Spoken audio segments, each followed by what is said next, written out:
El Espíritu Santo en usted. Derek Prince. Capítulo 1. Antes de Pentecostés. A través de las Escrituras recibimos un conocimiento que no podríamos recibir de ninguna otra manera. Una de las revelaciones supremamente importantes de la Biblia es la naturaleza de Dios. La Biblia desvela un misterio que no podríamos conocer a través de ninguna otra fuente. El misterio es que Dios es a la vez uno y más de uno, tres personas, y un solo Dios. Las tres personas reveladas en las Escrituras son, el Padre, el Hijo y el Espíritu Santo. Este libro tratará sobre el Espíritu Santo.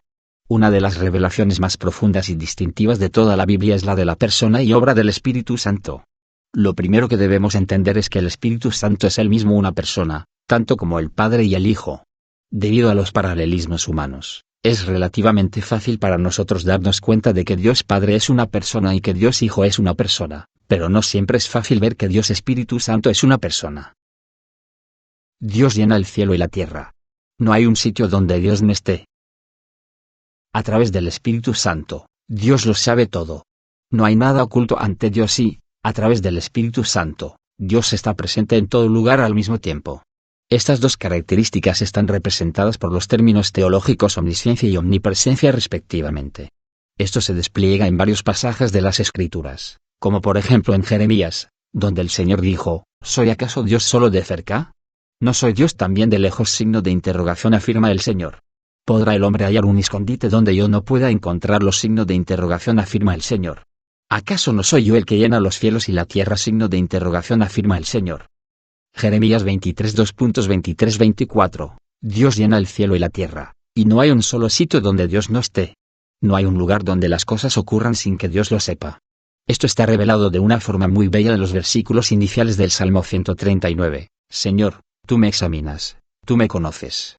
Sabes cuándo me siento y cuándo me levanto, aún a la distancia me lees el pensamiento. Mis trajines y descansos los conoces, todos mis caminos te son familiares. No me llega aún la palabra a la lengua cuando tú, Señor, ya la sabes toda. Tu protección me envuelve por completo, me cubres con la palma de tu mano. Conocimiento tan maravilloso rebasa mi comprensión, tan sublime es que no puedo entenderlo. ¿A dónde podría alejarme de tu espíritu? ¿A dónde podría huir de tu presencia? Si subiera al cielo, ahí estás tú; si tendiera mi lecho en el fondo del abismo, también estás allí. Si me elevara sobre las alas del alba, o me estableciera en los extremos del mar, aún ahí tu mano me guiaría, me sostendría tu mano derecha. Y si dijera, que me oculten las tinieblas, que la luz haga noche en torno mío, ni las tinieblas serían oscuras para ti, y aún la noche sería clara como el día. Lo mismo son para ti las tinieblas que la luz. Salmo 139 2.1-12, qué bello lenguaje. Qué maravilloso despliegue de la grandeza de la sabiduría de Dios. La presencia de Dios está presente en todo el universo. No hay un solo lugar donde usted pueda ir para ocultarse de Dios, ninguna distancia puede separarle de Él, y ninguna oscuridad puede esconderle de Él. Dios está en todas partes, a lo largo de todo el universo, y Él sabe todo lo que está ocurriendo en cada lugar. La llave que abre el secreto está en el versículo 7, donde el salmista dijo, ¿a dónde podría alejarme de tu espíritu? ¿A dónde podría huir de tu presencia? Este es un ejemplo típico de paralelismo en la poesía hebrea, donde las dos mitades del versículo dicen básicamente lo mismo. La presencia de Dios a lo largo y ancho del universo es su Espíritu Santo. A través del Espíritu Santo, Dios está presente en todo lugar, y a través del Espíritu Santo, Dios conoce todo lo que está pasando en el universo en cualquier momento. El Espíritu Santo ha estado activo en el universo desde la creación en adelante. El salmista nos habló sobre el proceso de la creación. Por la palabra del Señor fueron decreados los cielos, y por el soplo de su boca, las estrellas. Salmo 33 2.6, donde la traducción en español dice soplo, en hebreo también puede referirse al espíritu, lo cual cambiaría la lectura a, por la palabra del Señor fueron decreados los cielos, y por el espíritu, de su boca, las estrellas. En otras palabras, los dos grandes agentes de la creación que hicieron existir todo el universo fueron la palabra del Señor y el Espíritu del Señor, o el Espíritu Santo. Si volvemos a los versículos del comienzo de la Biblia que describen la creación, vemos esto mismo desplegado con mayor detalle. Génesis 1 dice, la tierra era un caos total, las tinieblas cubrían el abismo, y el Espíritu de Dios iba y venía sobre la superficie de las aguas. Y dijo Dios, que exista la luz. Y la luz llegó a existir. Génesis 1 2.23, la presencia del Espíritu de Dios estaba ahí en el caos de tinieblas, en el vacío, en la superficie. Las palabras iba y venía nos sugieren a un ave. Muchas veces, en las Escrituras, al Espíritu Santo se le identifica como la paloma celestial. Aquí tenemos la paloma del cielo, el Espíritu Santo, yendo y viniendo sobre la oscuridad del abismo y la superficie de las aguas. No hay distancia que pueda separarle de Dios. El versículo 3 dice, y dijo Dios, que exista la luz. Y la luz llegó a existir. Aquí nuevamente están los dos agentes de la creación, el Espíritu de Dios y la palabra de Dios. Cuando se unen, hay creación. Cuando el Espíritu de Dios y la palabra de Dios están ahí, se crea algo nuevo, en este caso la luz. La luz aparece, formada por el Espíritu y la palabra de Dios. Usted puede ver que el Espíritu Santo ha estado trabajando en el universo desde la creación hasta hoy, y siempre ha estado presente en todos lados en el universo. En un sentido, el Espíritu Santo es el agente activo y eficaz de la divinidad. El Espíritu Santo inspiró y capacitó a todos los hombres de Dios en el Antiguo Testamento. La lista es demasiado larga para nombrar a todos, pero consideraremos algunos ejemplos. El primero es Bezalel, el hombre que diseñó y creó el arca y todo el mobiliario para el tabernáculo de Moisés. Escuche lo que el Señor dijo en Éxodo, toma en cuenta que he escogido a Bezalel, hijo de Uri y nieto de Hur, de la tribu de Judá, y lo he llenado del Espíritu de Dios, de sabiduría, inteligencia y capacidad creativa. Éxodo 31 2.23. Fue el Espíritu de Dios llenando a Bezalel lo que le dio la capacidad de producir una obra tan increíblemente creativa. Siempre me impresiona que es el primer hombre que las Escrituras nos cuentan que fue lleno del Espíritu de Dios. El resultado, en su caso, fue la capacidad creativa. Eso le da un gran valor a las manualidades. En Deuteronomio, leemos acerca de Josué. Entonces Josué hijo de Nun fue lleno de espíritu de sabiduría, porque Moisés puso sus manos sobre él. Los israelitas, por su parte, obedecieron a Josué e hicieron lo que el Señor le había ordenado a Moisés. Deuteronomio 34 2.9. Josué fue el gran líder militar que conquistó la tierra prometida, y fue capaz de hacerlo porque fue lleno del Espíritu de Dios. En Jueces, leemos acerca de Gedeón. Entonces Gedeón, poseído por el Espíritu del Señor, tocó la trompeta, y todos los del clan de Abiezer fueron convocados a seguirlo. Jueces 6:34. El Espíritu del Señor vino sobre Gedeón y le hizo ser el líder poderoso que fue. Antes de eso, era un hombre tímido, acobardado en el lagar, incapaz de hacer nada eficaz, pero fue cambiado por el Espíritu de Dios cuando éste llegó sobre él. Después leemos acerca de David, el gran rey salmista, en 2 Samuel. Esto es lo que dijo David. Estas son las últimas palabras de David, oráculo de David hijo de Isaí, dulce cantor de Israel, hombre exaltado por el Altísimo y ungido por el Dios de Jacob. El Espíritu del Señor habló por medio de mí, puso sus palabras en mi lengua. 2 Samuel 23 2.12. David nos dio estos salmos tan hermosos porque, el Espíritu del Señor habló por medio de mí, puso sus palabras en mi lengua. Observe nuevamente que es el Espíritu de Dios y la palabra de Dios. No podemos servir a Dios eficazmente sin el Espíritu Santo. En 2 Pedro, Pedro resumió el ministerio de todos los profetas del Antiguo Testamento cuando dijo, porque la profecía no ha tenido su origen en la voluntad humana, sino que los profetas hablaron de parte de Dios, impulsados por el Espíritu Santo. 2 Pedro 1:21. Ningún profeta trajo un verdadero mensaje de Dios por iniciativa propia o por su propio pensamiento, razonamiento o entendimiento, sino que cada profeta fue inspirado, propulsado o llevado, por el Espíritu Santo. Eso hizo que sus mensajes fueran más que humanos, se convirtieron en mensajes de Dios mismo. Al mirar los ejemplos de estos y otros muchos hombres, llegamos a la conclusión de que todos los hombres del Antiguo Testamento que sirvieron a Dios lo hicieron de forma aceptable y eficaz solo por el poder y la inspiración del Espíritu Santo. Seguramente esta es una lección para nosotros hoy. Si ellos no pudieron ser eficaces al servir a Dios sin el Espíritu Santo, nosotros tampoco. Capítulo 2. El Espíritu Santo en la vida de Jesús. Ahora miraremos al Espíritu Santo en el misterio y la enseñanza de Jesús mismo. Primero, tenemos que ver que Juan el Bautista, que vino específicamente para presentar a Jesús y preparar el camino para su ministerio, le presentó bajo un título en concreto, el que bautiza con el Espíritu Santo. Yo los bautizo a ustedes con agua para que se arrepientan. Pero el que viene después de mí es más poderoso que yo, y ni siquiera merezco llevarle las sandalias. Él los bautizará con el Espíritu Santo y con fuego. Mateo 3:11. Observe la distinción entre Jesús y todos los hombres que habían venido antes que él. Él los bautizará con el Espíritu Santo y con fuego. Este ministerio de Jesús como el que bautiza con el Espíritu Santo se menciona en todos los evangelios. La Biblia le da una importancia particular a este asunto. También encontramos que el Espíritu Santo era la única fuente de poder para todo el ministerio de Jesús. Hasta que el Espíritu Santo no vino sobre Jesús en el río Jordán tras el bautismo de Juan, Jesús nunca predicó ni llevó a cabo ningún milagro, sino que esperó a que el Espíritu Santo viniera sobre él. El Espíritu Santo era la única fuente de poder del ministerio de Jesús. En el 10º capítulo de Hechos, Pedro, dirigiéndose a la multitud de gente reunida en la casa de Cornelio, describió el ministerio de Jesús. Me refiero a Jesús de Nazaret, como lo ungió Dios con el Espíritu Santo y con poder, y como anduvo haciendo el bien y sanando a todos los que estaban oprimidos por el diablo, porque Dios estaba con él. Hechos 10:38. La fuente y el poder del ministerio de Jesús en la tierra era el Espíritu Santo. Hemos señalado ya que Dios se revela como un Dios trino, tres personas en un Dios, Padre, Hijo y Espíritu. En este solo versículo están identificadas las tres personas.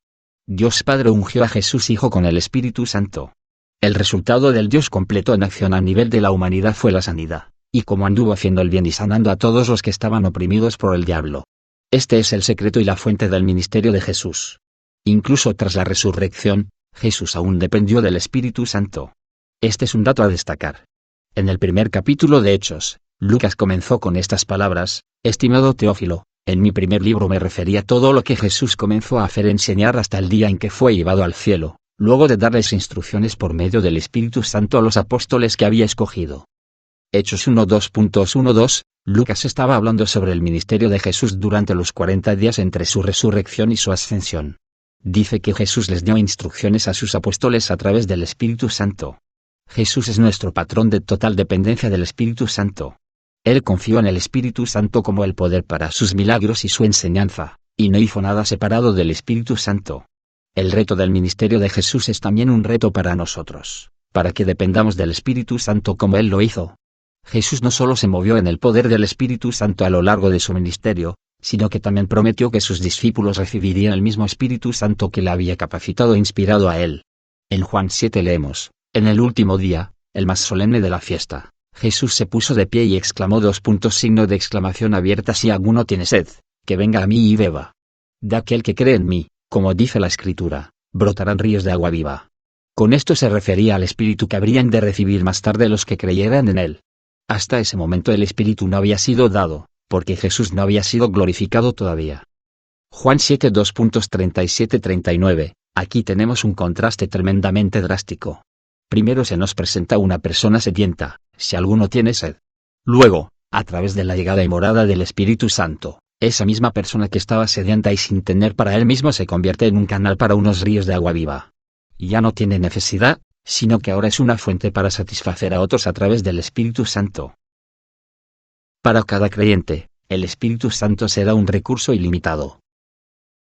El escritor del Evangelio después sigue aclarando que, aunque la promesa fue dada durante el ministerio terrenal de Jesús, no sería cumplida hasta que Jesús no fuera glorificado, diciendo: hasta ese momento el Espíritu no había sido dado, porque Jesús no había sido glorificado todavía.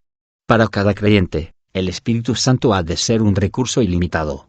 En el capítulo 14 de Juan, Jesús les dijo a sus discípulos: si ustedes me aman, obedecerán mis mandamientos. Y yo le pediré al Padre, y Él les dará otro consolador para que los acompañe siempre, el Espíritu de verdad, a quien el mundo no puede aceptar porque no lo ve ni lo conoce. Pero ustedes sí lo conocen, porque vive con ustedes y estará en ustedes. No los voy a dejar huérfanos, volveré a ustedes. Juan 14:2.15-18. Hay algunos puntos importantes que debemos observar aquí. En primer lugar, Jesús dijo: Padre... les dará otro consolador. ¿Cuál es el significado de la palabra otro en ese contexto? Significa que Jesús, como persona, había estado con sus discípulos durante 3 años y medio. En efecto, dijo: ahora les voy a dejar, pero cuando me vaya, otra persona, el Espíritu Santo, vendrá en mi lugar. En segundo lugar, usó una palabra en concreto para describir al Espíritu Santo, que está traducida como consolador en la Nueva Versión Internacional. La palabra griega es parakletos, y las versiones católicas lo traducen como paráclito. Un paráclito es alguien que está llamado para ayudar. Otras traducciones son consolador y ayudador. Aquí tenemos los 3 conceptos relacionados: consejero, consolador y ayudador. En tercer lugar, Jesús siguió diciendo que el Espíritu Santo estará con los discípulos para siempre. De nuevo, hay un contraste con su propia relación con los discípulos. Básicamente estaba diciendo, he estado con ustedes solo unos 3 años y medio. Ahora les dejo, y sus corazones están tristes. Sienten que se van a quedar sin ayuda, pero yo voy a enviarles otro ayudador, el Espíritu Santo, y cuando venga, nunca les dejará, y estará con ustedes para siempre. Después dice, no los voy a dejar huérfanos, volveré a ustedes. La implicación aquí es que, sin el Espíritu Santo, ellos se habrían quedado como huérfanos que no tienen quien se preocupe de ellos, ni les ayude o instruya, pero a través del Espíritu Santo, se ha hecho una total provisión para ellos. Un poco más adelante en el mismo discurso, Jesús regresó a este tema, pero les digo la verdad, les conviene que me vaya porque, si no lo hago, el Consolador no vendrá a ustedes, en cambio, si me voy, se lo enviaré a ustedes. Juan 16 2.7, Jesús les dejaba, pero otra persona estaba en camino para ocupar su lugar. En Juan capítulo 16, Jesús volvió de nuevo a este mensaje vital, muchas cosas me quedan aún por decirles, que por ahora no podrían soportar. Pero cuando venga el Espíritu de la verdad, Él los guiará a toda la verdad, porque no hablará por su propia cuenta sino que dirá solo lo que oiga y les anunciará las cosas por venir. Él me glorificará porque tomará de lo mío y se lo dará a conocer a ustedes. Todo cuanto tiene el Padre es mío. Por eso les dije que el Espíritu tomará de lo mío y se lo dará a conocer a ustedes. Juan 16 2.12-15, como esa promesa se cumplió, el Espíritu Santo es ahora el representante personal y residente de la divinidad en la tierra. Es el intérprete, el revelador y el administrador del Padre y del Hijo.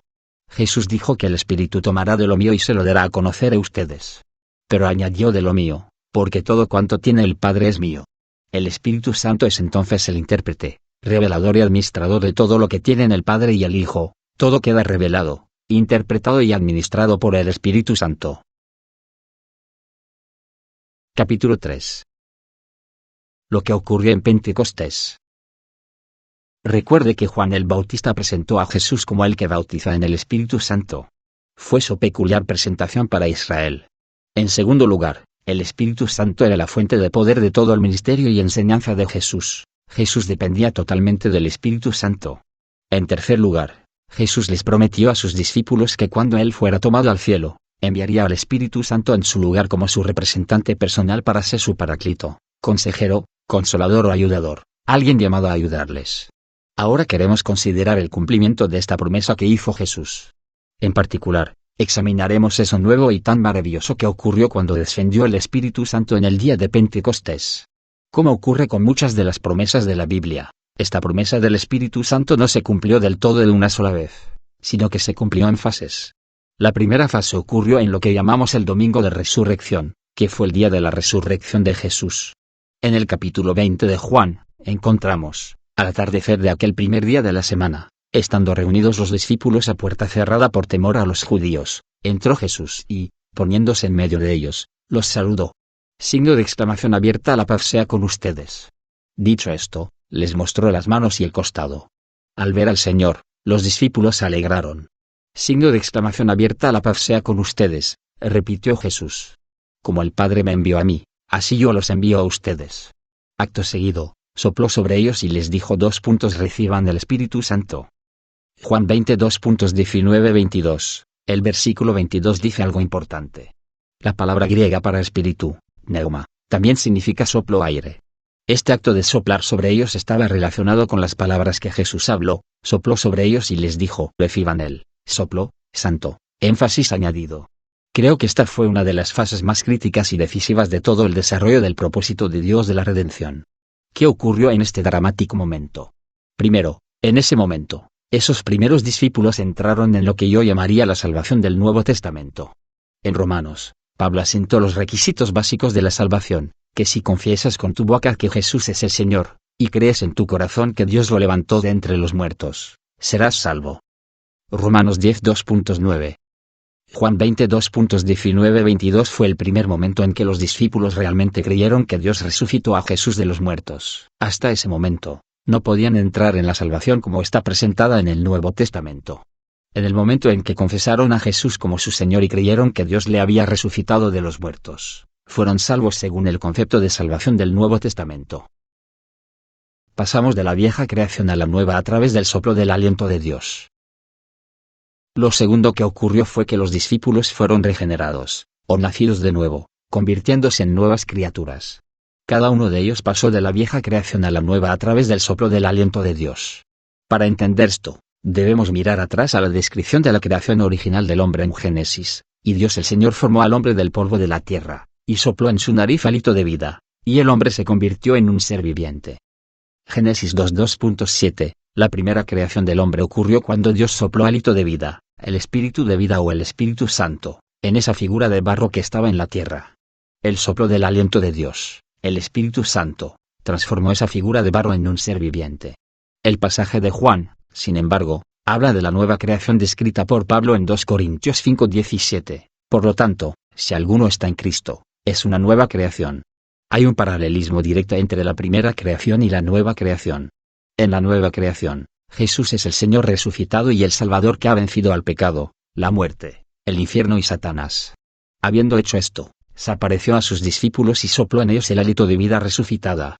Esta fue una nueva clase de vida, una que había triunfado sobre todas las fuerzas del mal, la muerte y el pecado. A través de esta experiencia, los discípulos dejaron el antiguo orden y entraron en la salvación del Nuevo Testamento, en la nueva creación en Cristo, a través del soplo de vida resucitada que recibieron de Jesús. No obstante, es importante entender que incluso después de esta experiencia del domingo de resurrección, el cumplimiento total de la promesa del Espíritu Santo no se había cumplido aún. Tras la resurrección, Jesús les dijo a los discípulos: ahora voy a enviarles lo que ha prometido mi Padre, pero ustedes quédense en la ciudad hasta que sean revestidos del poder de lo alto. Lucas 24:49, de manera aún más explícita. Poco antes de su ascensión al cielo y alrededor de 40 días después del domingo de resurrección, Jesús les dijo: Juan bautizó con agua, pero dentro de pocos días ustedes serán bautizados con el Espíritu Santo. Hechos 1:2.5. Por medio de esto vemos que el domingo de resurrección no fue el cumplimiento total de la promesa. Casi todos los teólogos y comentaristas de las Escrituras están de acuerdo en que el cumplimiento final y completo ocurrió en el día de Pentecostés, como se describe en Hechos. Cuando llegó el día de Pentecostés, estaban todos juntos en el mismo lugar. De repente, vino del cielo un ruido como el de una violenta ráfaga de viento y llenó toda la casa donde estaban reunidos.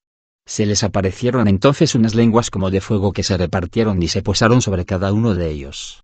Todos fueron llenos del Espíritu Santo y comenzaron a hablar en diferentes lenguas, según el Espíritu les concedía expresarse. Hechos 2:2.14. Pentecostés fue la manifestación exacta y el cumplimiento de la promesa. El Espíritu Santo descendió del cielo, en persona, en forma de un viento recio, les llenó a todos de forma individual y dio a cada uno el poder hablar de una forma nueva y sobrenatural en un lenguaje que nunca habían aprendido. Al final de este segundo capítulo de Hechos, Pedro dio una explicación teológica de lo que había tenido lugar ahí. A este Jesús, Dios lo resucitó, y de ello todos nosotros somos testigos. Exaltado por el poder de Dios, y habiendo recibido del Padre el Espíritu Santo prometido, ha derramado esto que ustedes ahora ven y oyen. Hechos 2:32-33. De nuevo, las tres personas de la divinidad aparecen en este versículo. Jesús Hijo recibió al Espíritu Santo del Padre y derramó el Espíritu Santo sobre los discípulos que esperaban en el aposento alto en Jerusalén. En ese momento, ocurrió el cumplimiento final de la promesa de la venida del Espíritu Santo. El Espíritu Santo mismo fue soltado del cielo por el Padre y el Hijo juntos, y descendió sobre los discípulos que estaban esperando en el aposento alto en Jerusalén. Observe que, en este punto, Jesús no había sido resucitado solamente, sino que también había sido exaltado y glorificado. Recuerde también que en Juan 7:39 el escritor del Evangelio había señalado que la promesa del Espíritu Santo no se podía cumplir hasta que Jesús hubiera sido glorificado. Somos confrontados con dos domingos maravillosos y dramáticos. El primero es el domingo de resurrección, donde tenemos al Cristo resucitado y la llenura del Espíritu. El segundo es el domingo de Pentecostés, donde tenemos al Cristo glorificado y el derramamiento del Espíritu. Recuerde que cada uno de ellos es un patrón para todos los creyentes, incluso en el día de hoy. Ahora resumiremos el significado permanente de los eventos que acabamos de examinar. En el día de Pentecostés, el Espíritu Santo descendió a la tierra como una persona. Ahora es el representante residente y personal de la divinidad en la tierra. Parece ser una ley, la cual no puedo explicar, que solo una persona de la divinidad puede estar de manera residente en la tierra a la vez. Durante algunos años fue Jesús Hijo, pero cuando Jesús se iba de regreso al cielo, prometió que otra persona vendría en su lugar que estaría con nosotros para siempre, no solo por unos pocos años. Esa promesa fue cumplida en el día de Pentecostés. Jesús Hijo, como una persona, había regresado al cielo con el Padre. Entonces, del Padre y el Hijo juntos, vino el Espíritu Santo para ocupar el lugar de Jesús. Jesús prometió que el Espíritu Santo estaría con nosotros para siempre, no solo durante unos pocos años. ¿Dónde vive ahora el Espíritu Santo? Hay dos respuestas. Primero, vive en la Iglesia, el cuerpo de Cristo. Pablo les preguntó a los creyentes corintios, ¿no saben que ustedes son templo de Dios y que el Espíritu de Dios habita en ustedes? 1 Corintios 3:16. Aquí Pablo estaba hablando sobre el templo colectivo del Espíritu Santo. Segundo, en 1 Corintios 6:19, Pablo dijo algo incluso más dramático. Reveló que la morada del Espíritu Santo no es solo el cuerpo colectivo de Cristo, sino también que el propósito de Dios es que el cuerpo de cada creyente sea la morada del Espíritu Santo. ¿Acaso no saben que su cuerpo es templo del Espíritu Santo, quien está en ustedes y al que han recibido de parte de Dios? 1 Corintios 6:19. Esta es una de las afirmaciones más vertiginosas de la Biblia. Si somos creyentes en Jesucristo, nuestros cuerpos físicos son la morada de Dios Espíritu Santo. Capítulo 4. El ayudador morando en nosotros. ¿Qué significa para nosotros de una forma práctica que el Espíritu Santo haya venido para ser nuestro Paraclito? Comenzaremos volviendo a leer el pasaje de Juan 14 donde Jesús dio esta promesa específica, y yo le pediré al Padre, y Él les dará otro consolador para que los acompañe siempre, el Espíritu de verdad, a quien el mundo no puede aceptar porque no lo ve ni lo conoce. Pero ustedes sí lo conocen, porque vive con ustedes y estará en ustedes. No los voy a dejar huérfanos, volveré a ustedes. Juan 14 2.16-18, nuevamente, la palabra paráclito, derivada de una fuente griega, simplemente se transliteró al español. Literalmente se refiere a alguien que está llamado a ponerse a su lado para ayudar. Un paráclito es alguien que puede hacer algo por usted que no podría hacer por usted mismo. La misma palabra griega se usa en 1 Juan, hijitos míos, estas cosas os escribo para que no pequéis, y si alguno hubiere pecado, abogado tenemos para con el Padre, a Jesucristo el justo. 1 Juan 2.1. Tenemos los dos mejores abogados del universo. La palabra traducida aquí como abogado es la palabra fuente para paráclito. Nuestra palabra en español abogado proviene del latín, ad, para, y vocata, llamado, alguien llamado para o a. En casi todos los lenguajes derivados del latín, la palabra abogado significa alguien que habla en nuestra defensa. Todos conocemos la función de un defensor o abogado en nuestra cultura contemporánea. Las Escrituras desvelan la hermosa verdad de que tenemos dos abogados. En la tierra, el Espíritu Santo pide por nuestra causa. Las cosas que no podemos decir bien, Él las dice por nosotros, las cosas que no entendemos, Él las interpreta por nosotros. En el cielo, Jesús es nuestro abogado con el Padre, Él pide por nuestra causa. Tan solo deténgase a pensar en que tenemos los dos mejores abogados del universo. Tenemos a Jesucristo, el Hijo, a la diestra del Padre, y tenemos al Espíritu Santo en la tierra. Con estos dos abogados o apoderados, ¿cómo podríamos perder el caso? Permítame ampliar lo que dijo Jesús sobre este abogado, que es nuestro Paraclito, nuestro apoderado, consolador, consejero y ayudador. Comentaré algunas cosas que Jesús dijo en Juan 14 2.16-18, citado anteriormente. El Padre les dará otro consolador. Debe entender la importancia de la palabra otro, ya que indica una persona. Jesús dijo, yo soy una persona. Me voy a ir, y cuando lo haga, otra persona vendrá para ser su ayudador. Yo he sido su ayudador mientras estaba aquí, pero ahora me voy. Sin embargo, no se van a quedar sin ayuda, porque habrá otro ayudador que está en camino. Para que los acompañe siempre. Jesús dijo, he estado con ustedes 3 años y medio. Me voy, pero no se entristezcan, porque viene otra persona en mi lugar y Él nunca les dejará, estará con ustedes para siempre. Vive con ustedes y estará en ustedes. Es importante la frase en ustedes. Este abogado o consolador va a vivir en nosotros. Nosotros seremos su dirección de residencia. No los voy a dejar huérfanos. Por implicación, si Jesús hubiera ido y no hubiera hecho provisión para ellos, los discípulos se habrían quedado como huérfanos, sin nadie que se preocupara de ellos, los ayudara o les explicara las cosas. Volveré a ustedes. Esto es muy importante. Cristo volvió a sus discípulos en el Espíritu Santo. Mientras estaba en la tierra en su cuerpo, Jesús solo podía estar en un lugar a la vez. Pudo hablar con Pedro, Juan o María Magdalena de uno en uno, pero no podía hablar con los tres a la vez, en diferentes conversaciones, al mismo tiempo. estaba limitado por el tiempo y el espacio. Ahora, cuando vuelve a su pueblo en el Espíritu Santo, está libre de toda limitación de tiempo y espacio. Ahora puede estar en Australia, hablando con un hijo de Dios que esté en necesidad allí, puede estar en los Estados Unidos ungiendo a un predicador, puede estar en algún lugar del desierto o la jungla de África, fortaleciendo o sanando a un misionero. Él no está limitado, ha vuelto, pero ya no está sujeto a las limitaciones de tiempo y espacio. Quiero ahondar un poco más en este tema del intercambio de personas, una persona yéndose, y otra persona viniendo. En Juan 16, Jesús dijo, ahora vuelvo al que me envió, pero ninguno de ustedes me pregunta, ¿a dónde vas? Al contrario, como les he dicho estas cosas, se han entristecido mucho.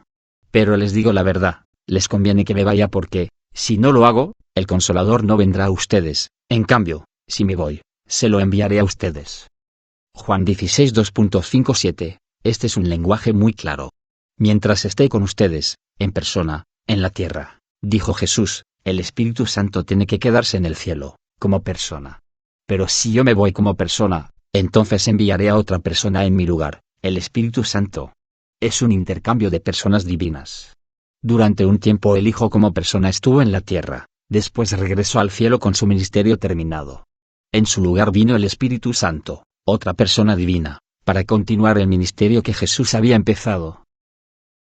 El Espíritu Santo no está limitado por el tiempo o el espacio. Jesús dijo que era bueno para nosotros que Él se fuera. En concreto dice que les conviene. Esta es una declaración increíble.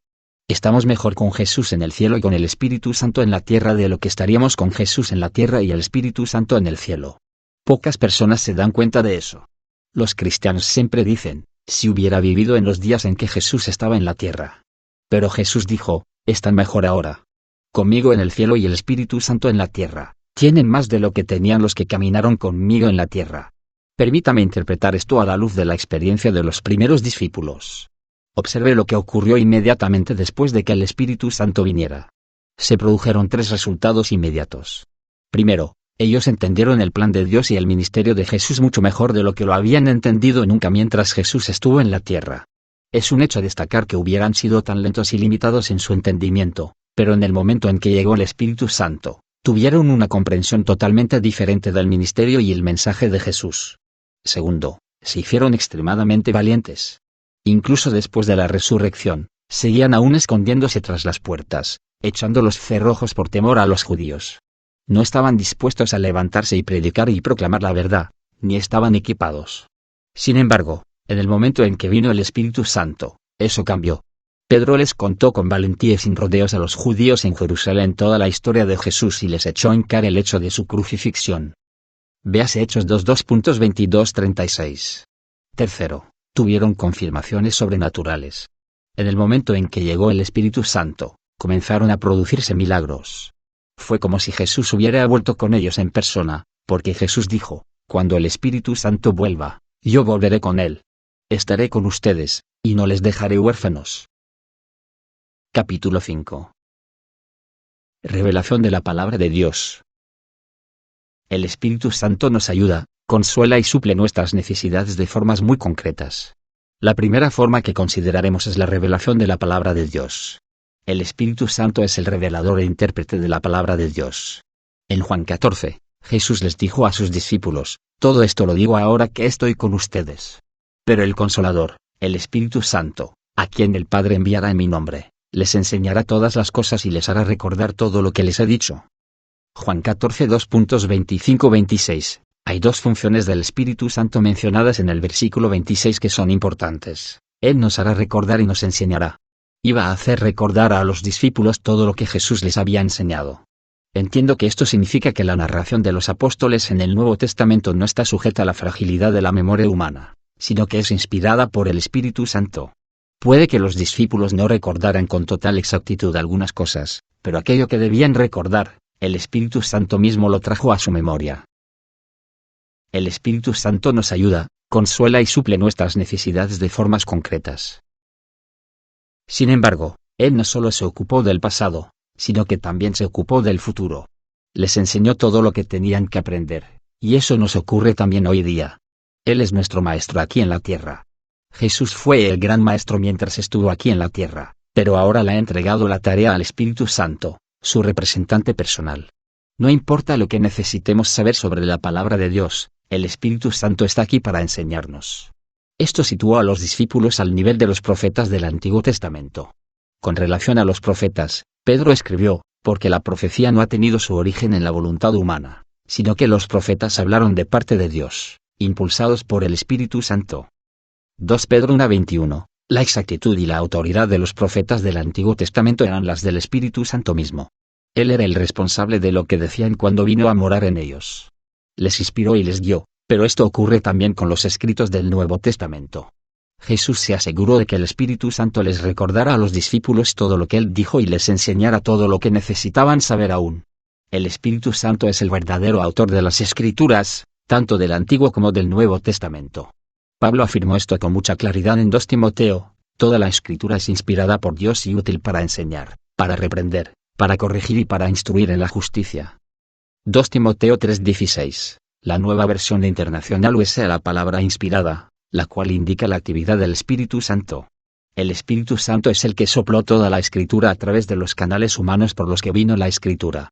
La perfecta provisión de Dios para nosotros hace que mi corazón se alegre. El Espíritu Santo fue el autor de las Escrituras, y es también nuestro maestro personal de las Escrituras, con lo cual el autor mismo se convierte en el intérprete del libro. ¿Quién podría interpretar mejor un libro que aquel que lo escribió? Yo mismo he escrito más de 20 libros. A veces oigo que otras personas interpretan mis libros, y a menudo lo hacen bien, pero siempre pienso, bueno, aquí se te ha olvidado esto, o no has entendido esto del todo. En esta situación, el Espíritu Santo, que es el autor de las Escrituras, es también el intérprete. Él no se olvida de nada, y todo lo interpreta bien. Si le escuchamos y recibimos de él, sabremos lo que realmente nos dice la Escritura. La revelación de la Escritura fue un resultado inmediato el día de Pentecostés. Cuando el Espíritu Santo cayó, las multitudes dijeron, están borrachos.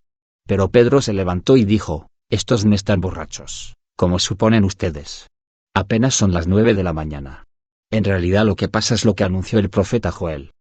Hechos 2:15-16. Hasta ese momento, Pedro no había entendido la profecía de Joel. De hecho, tenía un entendimiento muy limitado de la enseñanza de Jesús, pero en el momento en que vino el Espíritu Santo, la Biblia cobró sentido para él de una forma nueva porque el autor estaba ahí para interpretar. Ocurrió lo mismo con el apóstol Pablo. Había estado persiguiendo a la iglesia y rechazando las afirmaciones de Jesús. Hechos 9:17 dice, Ananías se fue y, cuando llegó a la casa, le impuso las manos a Saulo y le dijo, hermano Saulo, el Señor Jesús, que se te apareció en el camino, me ha enviado para que recobres la vista y seas lleno del Espíritu Santo.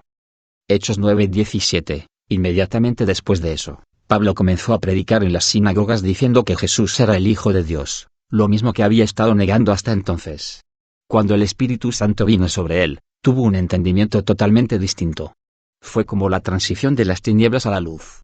No fue algo gradual, sino casi una transformación instantánea porque el Espíritu Santo, el maestro y autor de las Escrituras, estaba en Pablo. El Espíritu Santo es tanto el intérprete como el autor de las Escrituras. Cuando hablamos del Espíritu Santo como el intérprete y revelador de la palabra de Dios, debemos tener en mente que no solo la Biblia es la palabra de Dios, sino que Jesús mismo es llamado la palabra de Dios.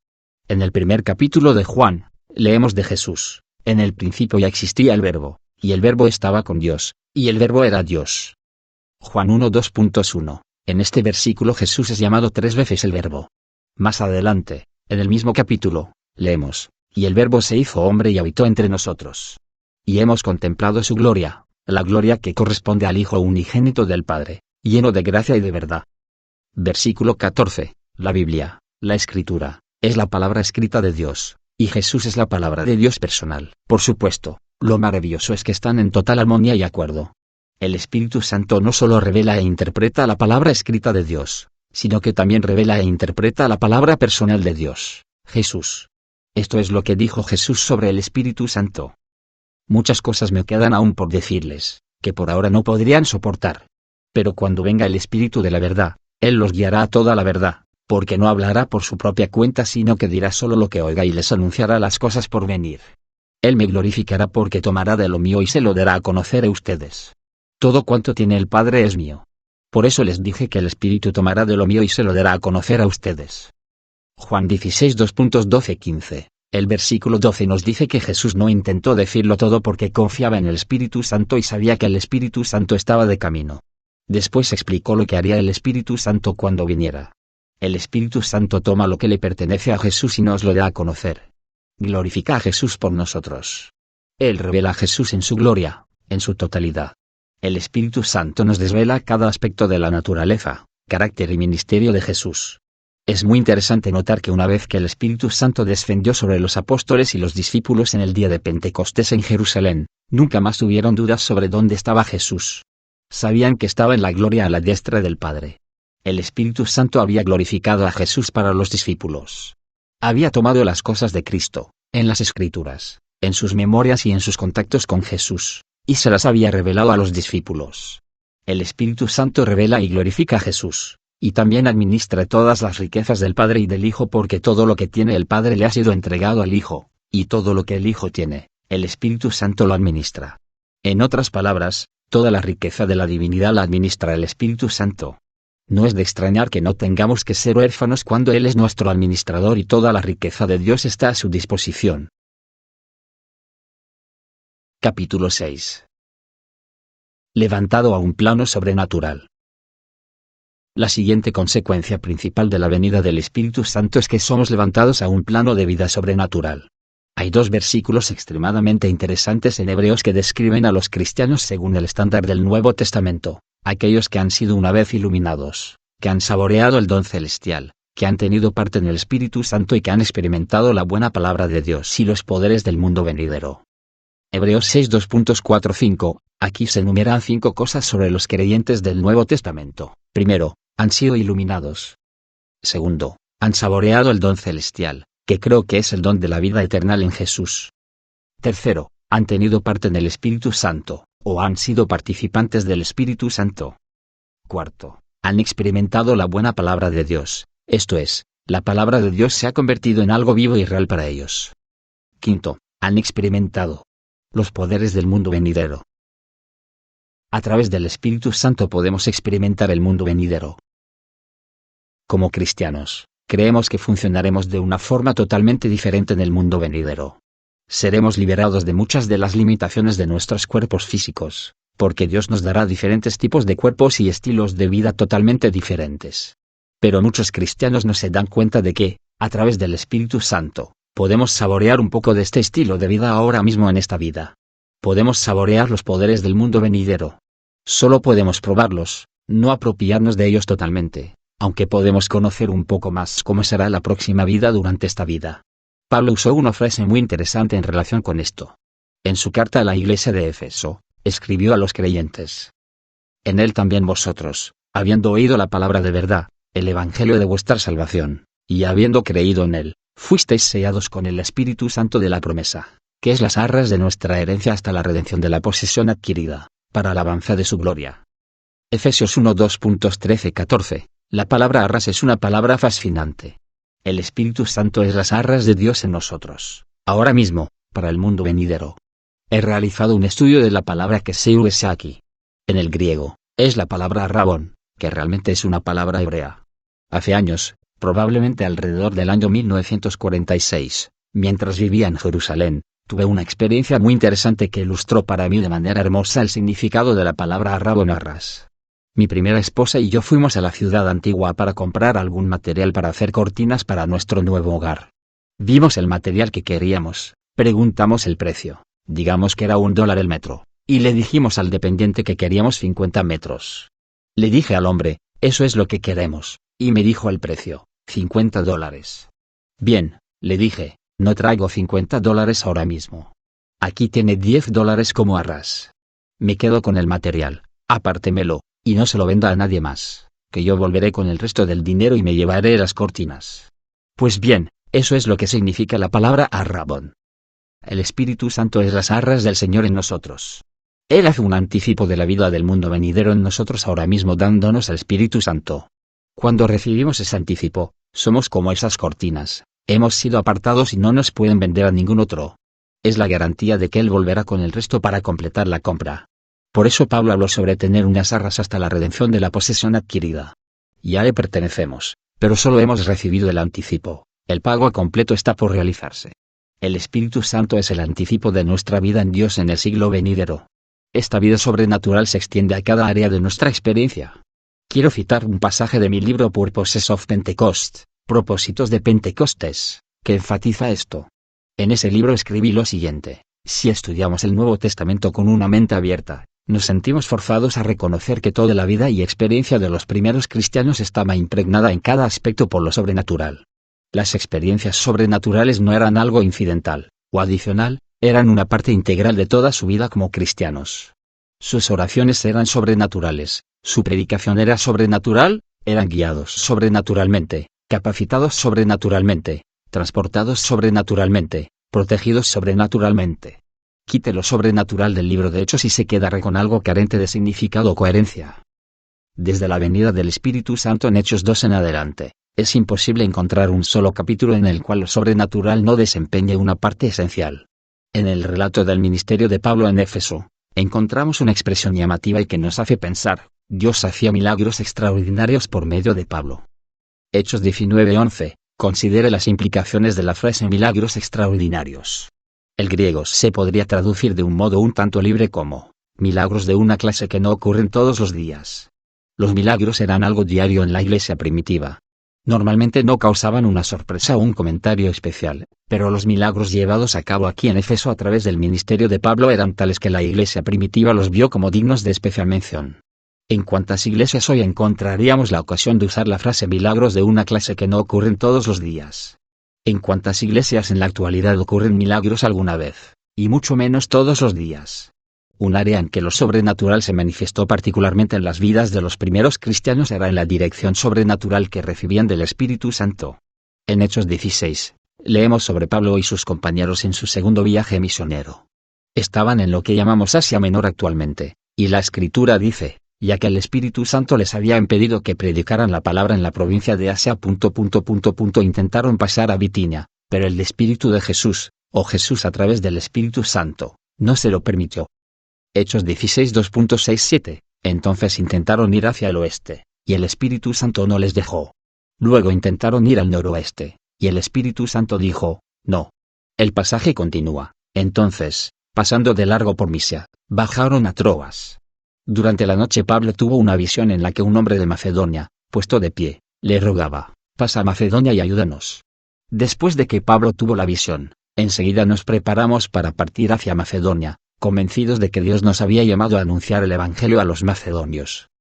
Hechos 16 2.8-10, este es un incidente muy significativo, y es nuestro ejemplo de la intervención sobrenatural y la negativa del Espíritu Santo. En esa situación geográfica hubiera sido algo natural para ellos ir, o bien al oeste hacia Asia o al noroeste a Bitinia. No era algo natural pasar esas dos áreas, ir al noroeste y luego cruzar al continente europeo. Dios ejecuta su propósito divino a través de la iniciativa del Espíritu Santo. Sin embargo, si volvemos a leer la historia posterior de la Iglesia, vemos que el continente de Europa jugó un papel único, en primer lugar, preservando el Evangelio durante la Edad Media, y en segundo lugar, al convertirse en el principal continente durante muchos años para enviar la palabra de Dios a otras naciones. Dios tenía un propósito soberano que incluía muchos siglos por delante. Pablo y sus compañeros de viaje nunca lo podrían haber descubierto por su razonamiento natural, pero a través de la dirección sobrenatural del Espíritu Santo lograron caminar en el propósito total de Dios. Toda la historia ha sido afectada por esa guía sobrenatural del Espíritu Santo en sus vidas. Este es solo un ejemplo de muchas de las intervenciones sobrenaturales del Espíritu Santo en las vidas de los primeros cristianos. Capítulo 7. Ayuda en la oración. La tercera forma vitalmente importante en que el Espíritu Santo nos ayuda es en nuestras oraciones. En Romanos 8:14 Pablo describió nuestra necesidad de la guía del Espíritu Santo para dirigir la vida cristiana, porque todos los que son guiados por el Espíritu de Dios son hijos de Dios. Para ser cristiano, debe nacer del Espíritu de Dios, pero para vivir como un cristiano y madurar después de nacer de nuevo, tiene que ser guiado continuamente por el Espíritu de Dios. La forma verbal que Pablo usó aquí es el presente continuo. Porque todos los que son, continuamente, guiados por el Espíritu de Dios son hijos de Dios.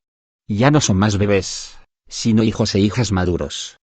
Más adelante en Romanos, Pablo aplicó este principio de ser guiado por el Espíritu de Dios particularmente a nuestra vida de oración.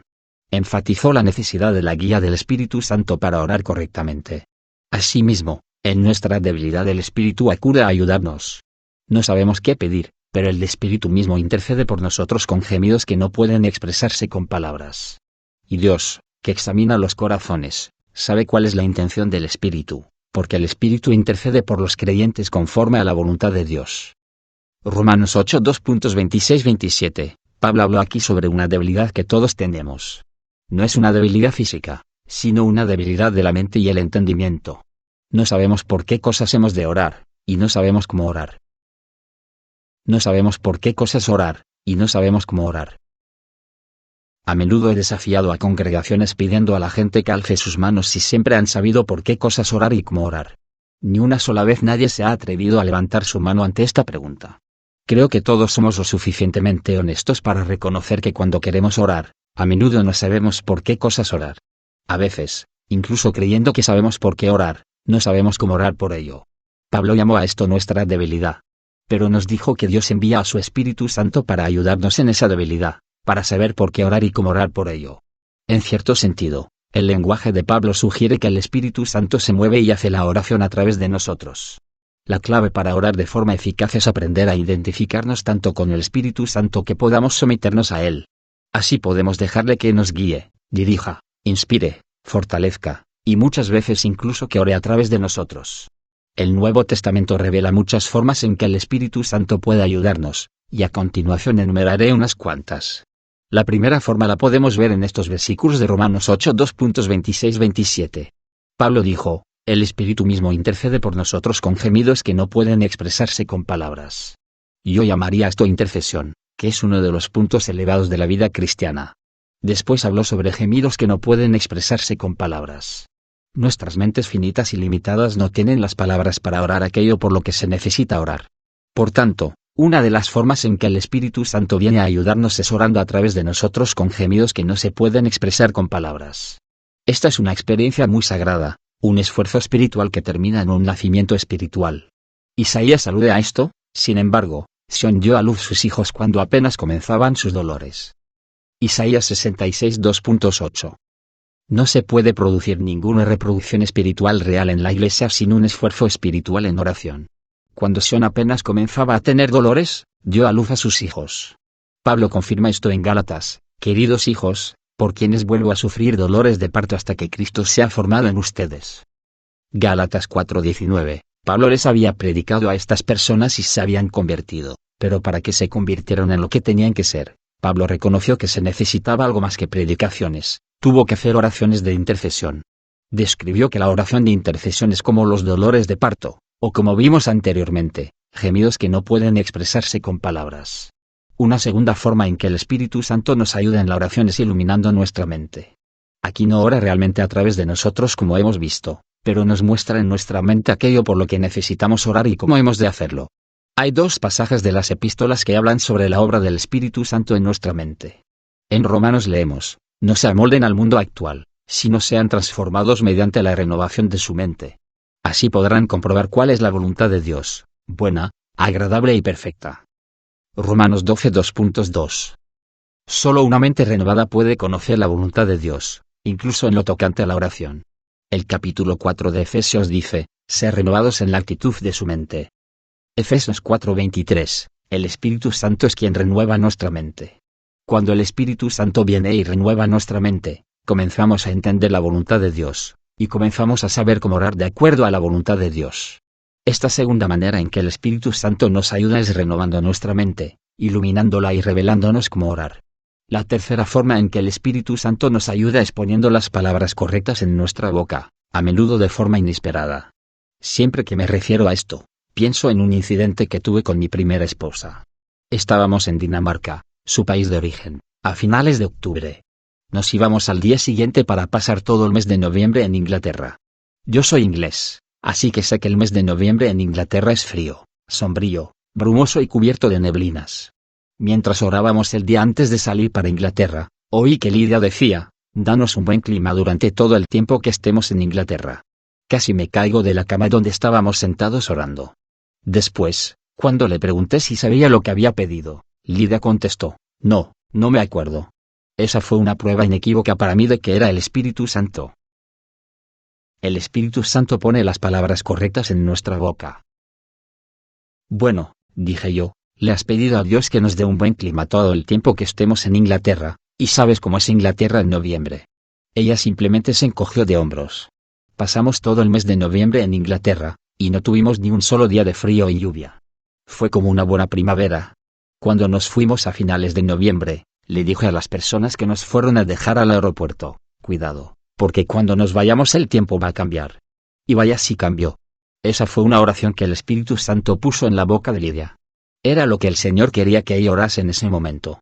Una cuarta forma en que el Espíritu Santo nos ayuda en la oración es uno que se menciona muchas veces en el Nuevo Testamento. Nos da un lenguaje nuevo y desconocido, uno que la mente natural no puede conocer. Algunas personas hoy hablan de esto como un lenguaje de oración. Pablo dijo en su primera carta a los Corintios, porque el que habla en lenguas no habla a los demás sino a Dios. En realidad, nadie le entiende lo que dice, pues habla misterios por el Espíritu. 1 Corintios 14 2.2, y en el versículo 4 de este mismo capítulo, Pablo dijo, el que habla en lenguas se edifica a sí mismo. Este tipo de oración realiza tres funciones básicas. Primero, cuando oramos, en una lengua desconocida, no estamos hablando a los hombres, sino a Dios. Para mí, esto en sí mismo es un privilegio enorme. Segundo, estamos diciendo cosas que nuestra mente no entiende. Estamos hablando misterios y compartiendo los secretos de Dios. Tercero, al hacerlo, nos edificamos a nosotros mismos. Más adelante en 1 Corintios, Pablo dijo, porque si yo oro en lenguas, mi espíritu ora, pero mi entendimiento no se beneficia en nada. 1 Corintios 14:14, esta es una situación en que el Espíritu Santo no ilumina la mente, sino que simplemente nos da un nuevo lenguaje y ora a través de nosotros en ese lenguaje. No debemos usar una forma de oración en perjuicio de la otra. Pablo dice muy claramente, pues orar con el Espíritu, pero también con el entendimiento, versículo 15. Ambos tipos de oración son posibles. Cuando recibimos al Espíritu Santo, nos rendimos a Él y le dejamos obrar en nosotros de acuerdo a la Escritura. Hay una riqueza tremenda y una gran variedad en nuestra vida de oración. Esto es lo que Dios quiere para cada uno de nosotros. Capítulo 8. Vida y salud para nuestro cuerpo. La cuarta función del Espíritu Santo como Paráclito es su impartición de vida y salud sobrenatural en nuestro cuerpo físico. Jesús vino para darnos vida, como dijo en Juan 10:10. El ladrón no viene más que a robar, matar y destruir. Yo he venido para que tengan vida, y la tengan en abundancia. Tenemos delante a dos personas, y necesitamos distinguir muy bien entre las dos, el dador de vida, Jesús, y el ladrón de vida, Satanás. El diablo solo viene a nuestra vida para quitarnos vida. Viene para robar las bendiciones y provisiones de Dios. Viene para matarnos físicamente y destruirnos eternamente. Cada uno de nosotros tenemos que darnos cuenta de que si permitimos que el diablo tenga parte en nuestra vida, eso es lo que va a hacer, robar, matar y destruir hasta donde se lo permitamos.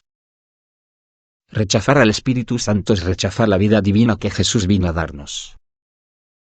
En cambio, Jesús vino a hacer exactamente lo opuesto, vino para que tengan vida, y la tengan en abundancia. Es importante para nosotros darnos cuenta de que esta vida que Jesús vino a darnos la administra el Espíritu Santo. Solo tenemos su vida en la proporción en que permitimos que el Espíritu Santo haga su obra en nosotros. Si resistimos o rechazamos la obra del Espíritu Santo, entonces no podemos experimentar la plenitud de la vida divina que Jesús vino a traernos. Tenemos que entender que fue el Espíritu Santo quien resucitó el cuerpo mortal de Jesús de la tumba. En Romanos, Pablo dijo esto en relación con Jesús, pero que según el Espíritu de Santidad fue designado con poder Hijo de Dios por la resurrección. Romanos 1:2.4. El Espíritu de Santidad es una traducción griega de la frase hebrea para el Espíritu Santo. Aunque Pablo estaba escribiendo en griego, estaba pensando en hebreo. Por eso, cuando Pablo dijo, según el Espíritu de Santidad, es como si hubiera dicho, según el Espíritu Santo, Jesús fue manifestado o declarado como el Hijo de Dios por el poder que le levantó de los muertos, esto es, el poder del Espíritu Santo. En secciones anteriores señalé que, en cierto sentido, este era el clímax del proceso redentor de Dios en este siglo, que Dios mismo, en la persona del Espíritu Santo, debería morar en nuestro cuerpo físico y hacerlo su templo o su morada. En el capítulo 8 de Romanos, Pablo dijo esto, pero si Cristo está en ustedes, el cuerpo está muerto a causa del pecado, pero el espíritu que está en ustedes es vida a causa de la justicia. Y si el espíritu de aquel que levantó a Jesús de entre los muertos vive en ustedes, el mismo que levantó a Cristo de entre los muertos también dará vida a sus cuerpos mortales por medio de su espíritu, que vive en ustedes. Romanos 8 2.10-11. La implicación del versículo 10 es que cuando Cristo viene, cuando somos convertidos y regenerados, termina una vieja vida y comienza una nueva.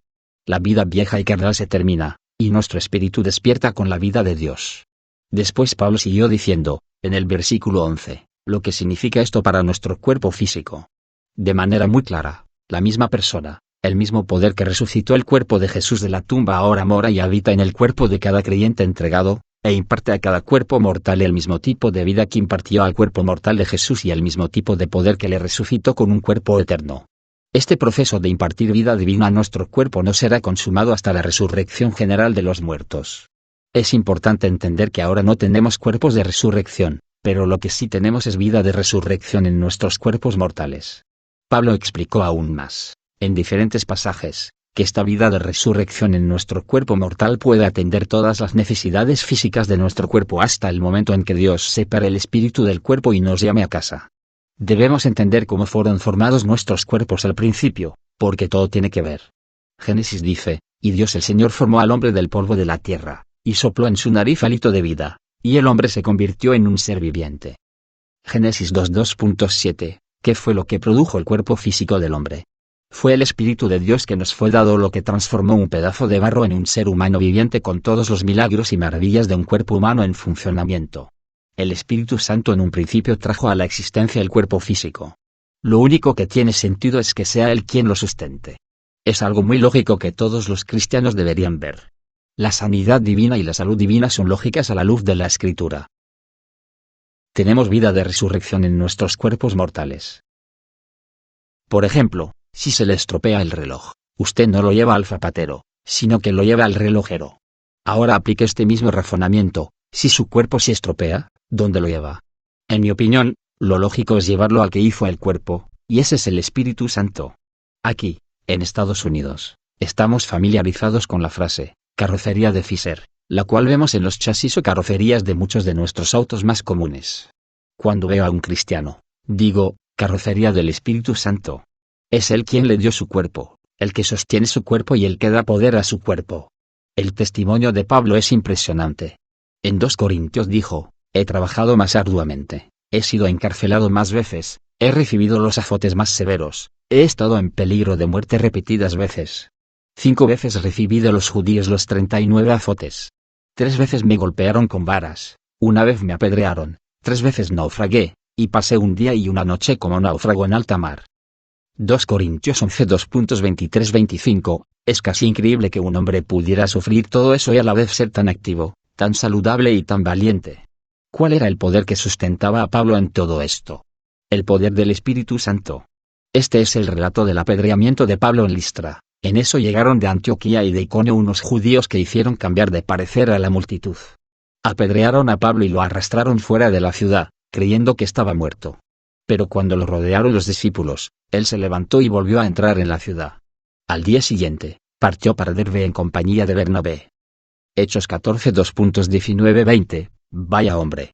He oído a algunas personas sugerir que Pablo era un inválido que caminaba la mayor parte del tiempo enfermo. Mi comentario al respecto es este, si Pablo era un inválido, por favor Dios, danos más inválidos como Pablo. Hemos visto brevemente el relato sorprendente de la resistencia física y la perseverancia del apóstol Pablo. Ahora analizaremos su secreto. ¿Qué dice él al respecto? En 2 Corintios 4, Pablo relató, pero tenemos este tesoro en vasijas de barro para que se vea que tan sublime poder viene de Dios y no de nosotros. Nos vemos atribulados en todo, pero no abatidos, perplejos, pero no desesperados, perseguidos, pero no abandonados, derribados, pero no destruidos. Donde quiera que vamos, siempre llevamos en nuestro cuerpo la muerte de Jesús, para que también su vida se manifieste en nuestro cuerpo. Pues a nosotros, los que vivimos, siempre se nos entrega la muerte por causa de Jesús, para que también su vida se manifieste en nuestro cuerpo mortal. Así que la muerte actúa en nosotros, y en ustedes la vida. 2 Corintios 4 2.7-12, los versículos 7 y 8 nos dicen que no somos diferentes tipos de personas en nosotros mismos, sino que tenemos un tipo diferente de poder en nosotros. Cosas que aplastarían a otros hombres no tienen por qué aplastarnos a nosotros, porque tenemos un poder en nosotros que nos hace ser resistentes. Encontramos un hermoso contraste en el versículo 10. Hemos de vernos como muertos con Jesús, y cuando lo hacemos, su vida se manifiesta en nuestro cuerpo físico. Está muy claro que no es en el mundo venidero, sino en este siglo cuando la vida de resurrección sobrenatural de Jesús en nosotros por el Espíritu Santo ha de manifestarse en nuestro cuerpo físico. Las últimas palabras del versículo 11 son significativas, para que también su vida se manifieste en nuestro cuerpo mortal. Y no es una presencia interior y secreta que nadie más pueda ver, sino una presencia que produce tales resultados en nuestro cuerpo físico que es evidente para todos los demás. La vida de resurrección de Jesús está revelada en nuestro cuerpo mortal. El versículo 12 nos dice que cuando recibimos la sentencia de muerte en nosotros y llegamos al final de nuestra fuerza y capacidades físicas, entonces un nuevo tipo de vida funciona a través de nosotros a favor de otros. Por tanto, no nos desanimamos. Al contrario, aunque por fuera nos vamos desgastando, por dentro nos vamos renovando día tras día. 2 Corintios 4:16. El hombre interior se desgasta, pero hay una vida en el hombre interior que se renueva cada día. La vida interior, sobrenatural y milagrosa de Dios se ocupa de las necesidades del hombre exterior para cada uno de nosotros. Capítulo 9. Derramamiento de amor divino. La más grande y maravillosa de todas las bendiciones que el Espíritu Santo nos ofrece es el derramamiento del amor divino de Dios en nuestros corazones. El capítulo 5 de Romanos dice, en consecuencia, ya que hemos sido justificados mediante la fe, tenemos paz con Dios por medio de nuestro Señor Jesucristo. También por medio de Él, y mediante la fe, tenemos acceso a esta gracia en la cual nos mantenemos firmes. Así que nos regocijamos en la esperanza de alcanzar la gloria de Dios. Y no solo en esto, sino también en nuestros sufrimientos, porque sabemos que el sufrimiento produce perseverancia, la perseverancia, entereza de carácter, la entereza de carácter, esperanza. Y esta esperanza no nos defrauda, porque Dios ha derramado su amor en nuestro corazón por el Espíritu Santo que nos ha dado. Romanos 5:2.15, el clímax viene en el versículo 5, y esta esperanza no nos defrauda, porque Dios ha derramado su amor en nuestro corazón por el Espíritu Santo que nos ha dado. Pablo bosqueja algunas etapas de progresión espiritual en estos 5 versículos, las cuales me gustaría repasar muy brevemente. La primera etapa es que tenemos paz con Dios. Segundo, tenemos acceso a la gracia de Dios por medio de la fe. Tercero, nos regocijamos en la esperanza de la gloria de Dios, la esperanza de algo en el futuro. Cuarto, también nos regocijamos en los sufrimientos por los resultados que el sufrimiento produce en nosotros cuando los recibimos correctamente. Pablo después enumeró 3 resultados sucesivos del sufrimiento cuando éste se soporta correctamente. Lo primero, perseverancia. Lo segundo, entereza de carácter y en tercer lugar, esperanza. Luego llegamos al clímax. El amor de Dios es derramado en nuestro corazón por el Espíritu Santo. Aquí, la palabra para amor es la palabra griega agape, que en el Nuevo Testamento está normalmente, aunque no invariablemente, restringida al propio amor de Dios. Normalmente, el amor ágape no se puede lograr humanamente salvo por el Espíritu Santo. En la mayoría de los casos, nunca podemos producir el amor ágape en nuestro hombre natural. El amor ágape se entrega a sí mismo. No pone condiciones. Más adelante en el capítulo 5, Pablo definió la naturaleza del amor ágape. Él explica cómo se manifestó en Dios y en Cristo, a la verdad, como éramos incapaces de salvarnos, en el tiempo señalado Cristo murió por los malvados. Difícilmente habrá quien muera por un justo, aunque tal vez haya quien se atreva a morir por una persona buena. Pero Dios demuestra su amor por nosotros en esto, en que cuando todavía éramos pecadores, Cristo murió por nosotros. Romanos 5:2.68, cuando Cristo murió por nosotros, según Pablo, había 3 palabras que nos describían: incapaces, malvados y pecadores. Es el amor ágape que se entrega a sí mismo y no pone ninguna condición previa. No es un amor que dice que usted debe ser bueno o que haga esto o aquello. Se entrega gratis, incluso a los que menos lo merecen, a los más desamparados y los más indignos. Ahora veremos en el Nuevo Testamento las varias fases en las que se produce en nosotros el amor ágape. Primero, es el producto del nuevo nacimiento. En 1 Pedro leemos: ahora que se han purificado obedeciendo a la verdad y tienen un amor sincero por sus hermanos, ámense de todo corazón los unos a los otros. Pues ustedes han nacido de nuevo, no de simiente perecedera, sino de simiente imperecedera, mediante la palabra de Dios que vive y permanece. 1 Pedro 1:2.22-23. La posibilidad de amar con el amor ágape comienza con el nuevo nacimiento, el nuevo nacimiento de la semilla eterna e incorruptible de la palabra de Dios que produce un nuevo tipo de vida en nosotros. El amor ágape es la naturaleza misma de esa nueva vida. El capítulo 4 de 1 Juan dice: queridos hermanos, amémonos los unos a los otros, porque el amor viene de Dios, y todo el que ama ha nacido de él y lo conoce. El que no ama no conoce a Dios, porque Dios es amor. 1 Juan 4 2.78, puede ver que este tipo de amor es la marca del nuevo nacimiento. Una persona que ha nacido de nuevo lo tiene, la persona que no ha nacido de nuevo no puede tenerlo. Pablo describe la siguiente fase de este proceso de impartirnos amor divino, y esta esperanza no nos defrauda, porque Dios ha derramado su amor en nuestro corazón por el Espíritu Santo que nos ha dado. Romanos 5 2.5, después del nuevo nacimiento, en esa nueva naturaleza que se produce a través del nuevo nacimiento, el Espíritu Santo derrama la totalidad del amor de Dios en nuestros corazones. Estamos inmersos en amor, y hemos sido puestos en contacto con un suministro inagotable. Todo el amor de Dios ha sido derramado en nuestros corazones por el Espíritu Santo. Quiero enfatizar que es algo divino, inagotable y sobrenatural, algo que solo el Espíritu Santo puede hacer. Compare lo que dijo Jesús en Juan 7, en el último día, el más solemne de la fiesta. Jesús se puso de pie y exclamó, signo de exclamación abierta: si alguno tiene sed, que venga a mí y beba. De aquel que cree en mí, como dice la Escritura, brotarán ríos de agua viva. Con esto se refería al Espíritu que habrían de recibir más tarde los que creyeran en él. Juan 7 2.37-39, usted puede ver el contraste. Primero, tenemos a un hombre sediento que no tiene suficiente para sí mismo, pero cuando el Espíritu Santo viene, ese hombre sediento se convierte en un canal de ríos de agua viva. Ese es el amor de Dios derramado en nuestro corazón.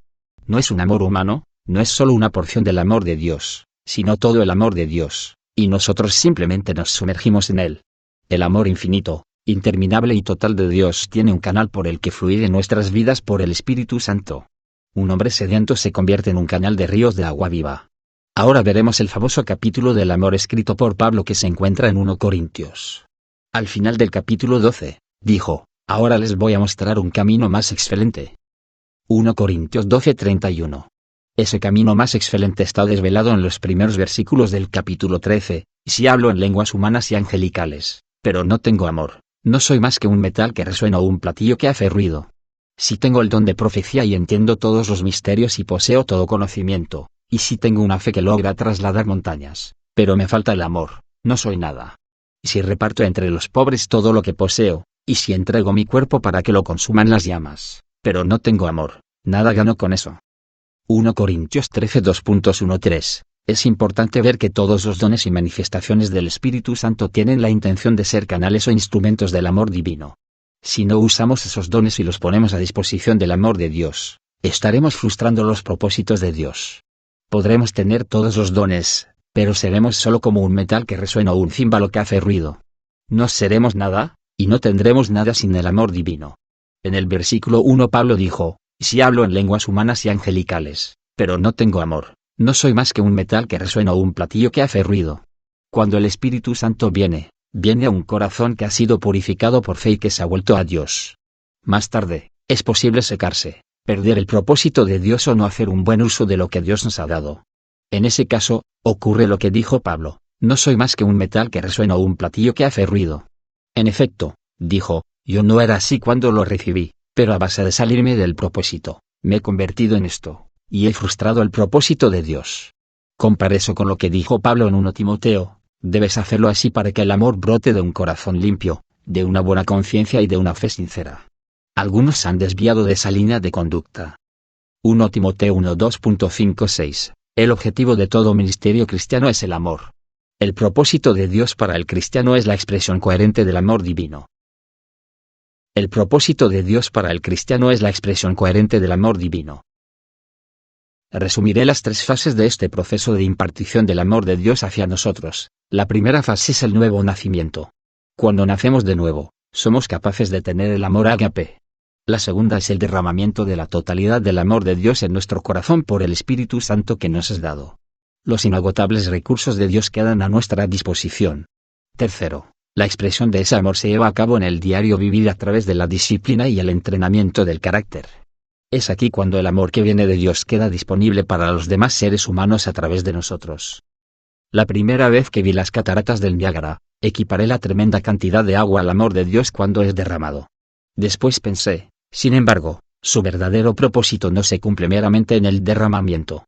Solo cuando ese poder es canalizado y usado para llevar luz, calor y electricidad a los habitantes de muchas de las grandes ciudades del continente americano es cuando se logra su propósito.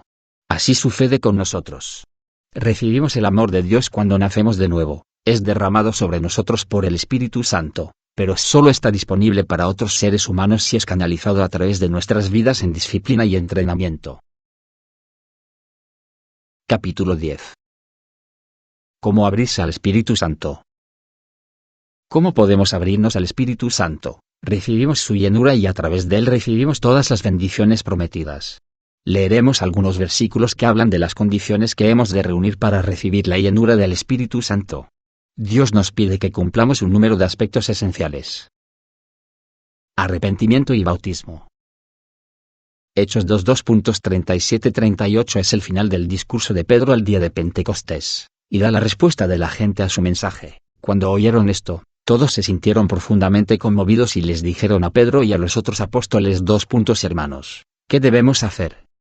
Esta fue una pregunta concreta, y la palabra de Dios da una respuesta específica: arrepiéntase y bautícese cada uno de ustedes en el nombre de Jesucristo para perdón de sus pecados, les contestó Pedro, y recibirán el don del Espíritu Santo.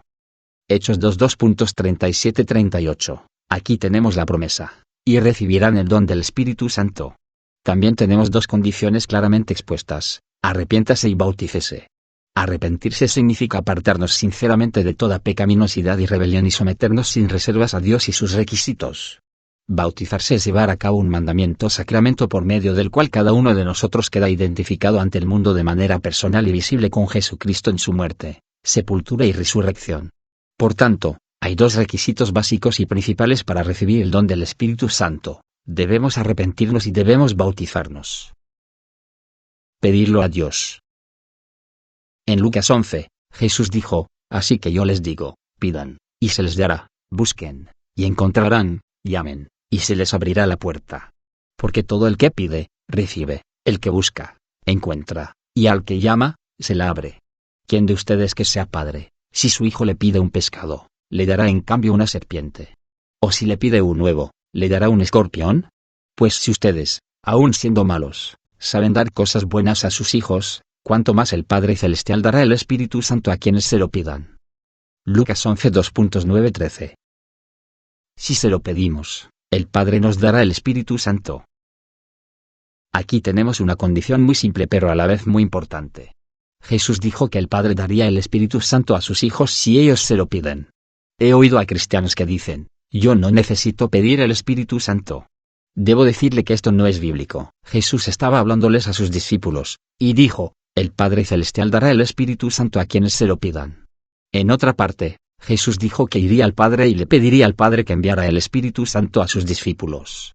Lo que yo creo es que si Jesús tuvo que pedirle al Padre, no nos hará ningún daño si nosotros también se lo pedimos. Esta es, pues, la tercera condición: pedir. Tener sed. En el capítulo 7 de Juan, tenemos tres sencillas condiciones más. En el último día, el más solemne de la fiesta, Jesús se puso de pie y exclamó, signo de exclamación abierta: si alguno tiene sed, que venga a mí y beba.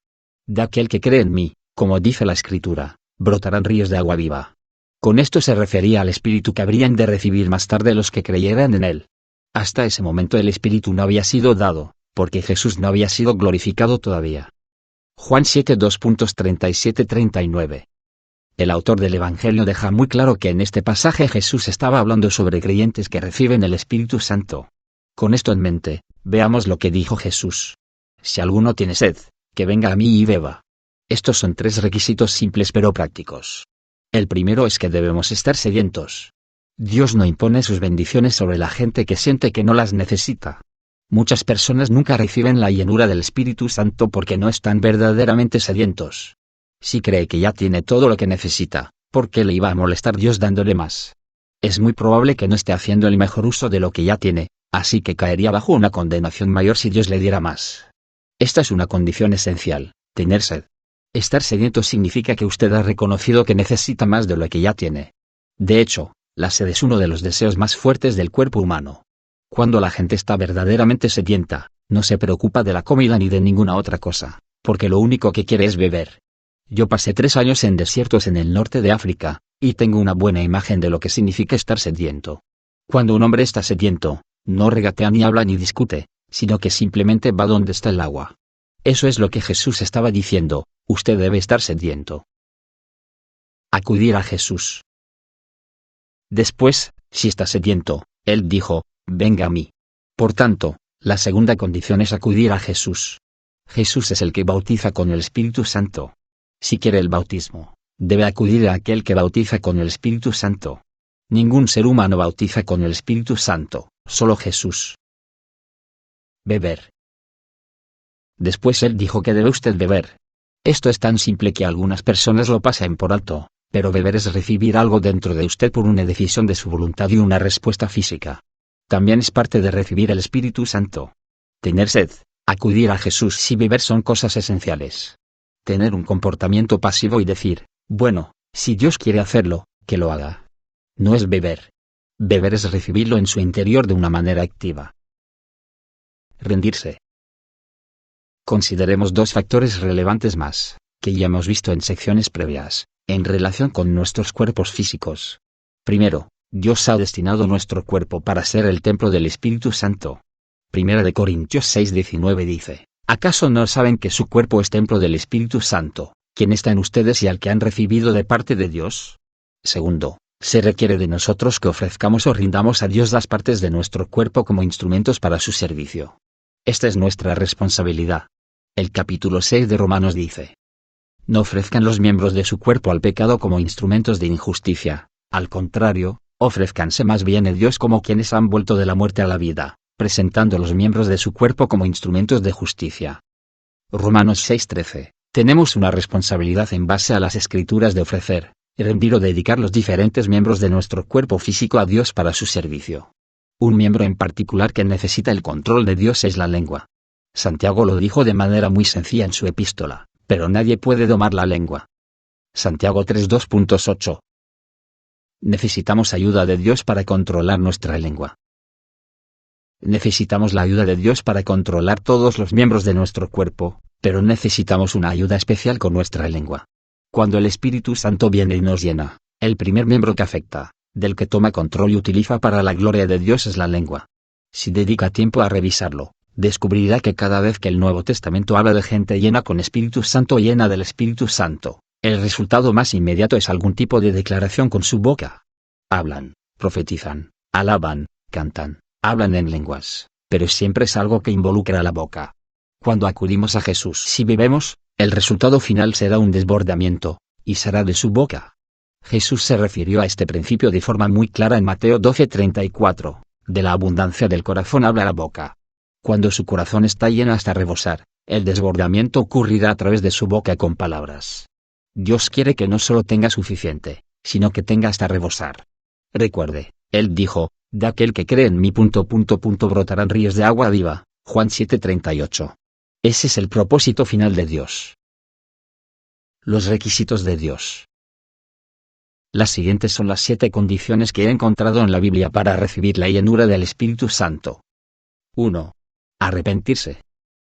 2. Ser bautizado. 3. Pedirle a Dios. 4. Tener sed. 5. Acudir a Jesús, Él es el que bautiza. 6. Beber, recibirlo dentro de usted.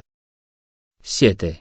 Presentar su cuerpo como templo para el Espíritu Santo y sus miembros como instrumentos de justicia. Quizás haya quedado pensando cómo puede hacer todo esto. Quiero ayudarle compartiendo un patrón de oración que incluye las cosas que he estado explicando en este libro. Vuelva a leerlo, y si es también su oración, ore en voz alta al Señor. Señor Jesús, estoy sediento de la llenura de tu Espíritu Santo. Te presento mi cuerpo como templo y mis miembros como instrumentos de justicia, especialmente mi lengua, el miembro que no puedo domar. Te pido que me llenes, y que tu Espíritu Santo fluya a través de mis labios como ríos de alabanza y adoración. Amén. Si hizo esta oración de manera sincera, le garantizo que ha sido oída, y los resultados están en camino. Puede que se quede muy sorprendido de la llenura que recibirá. Acerca del autor. Derek Prince, 1915-2003, nació en Bangalore, India, dentro de una familia militar británica. Él fue educado como un escolar en lenguas clásicas, griego, latín, hebreo y arameo, en el colegio de Eton, y en la Universidad de Cambridge en Inglaterra, y más tarde en la Universidad Hebrea en Israel. Como estudiante, él fue un filósofo y se proclamaba a sí mismo como un ateo. Él dirigió una comunidad de estudiantes en las cátedras de filosofía antigua y filosofía moderna en el Colegio King en Cambridge. Mientras que se encontraba en las Fuerzas Armadas del Ejército Británico, dentro del contingente médico, durante la Segunda Guerra Mundial, Prince comenzó a estudiar la Biblia como una obra filosófica. Siendo convertido a través de un encuentro poderoso con Cristo Jesús, él fue bautizado en el Espíritu Santo, pocos días más tarde. Esta experiencia transformadora alteró todo el curso de su vida, la cual él dedicó más tarde a estudiar y enseñar la Biblia como la palabra de Dios. Habiendo sido dado de baja del ejército en Jerusalén, en el año de 1945, se casó con Lydia Christensen, quien era la fundadora de una casa para niños huérfanos en ese lugar. Después de haberse casado, de inmediato se convirtió en padre de las 8 hijas que Lydia había adoptado, 6 niñas judías, una niña árabe palestina, y una niña inglesa. Todos juntos como familia, tuvieron la oportunidad de ver el nuevo nacimiento del Estado de Israel en el año de 1948. A finales de los años 1950 la familia Prince adoptó otra hija mientras que Derek se encontraba trabajando como el director de un colegio en Kenia. En 1963, la familia Prince emigró a los Estados Unidos de América y Derek pastoreó una iglesia en Seattle. Movidos por la tragedia del asesinato de John F. Kennedy, él comenzó a enseñarle a los americanos cómo podían interceder por su propia nación. En 1973, él se convirtió en uno de los fundadores de la Organización de Intercesores para América.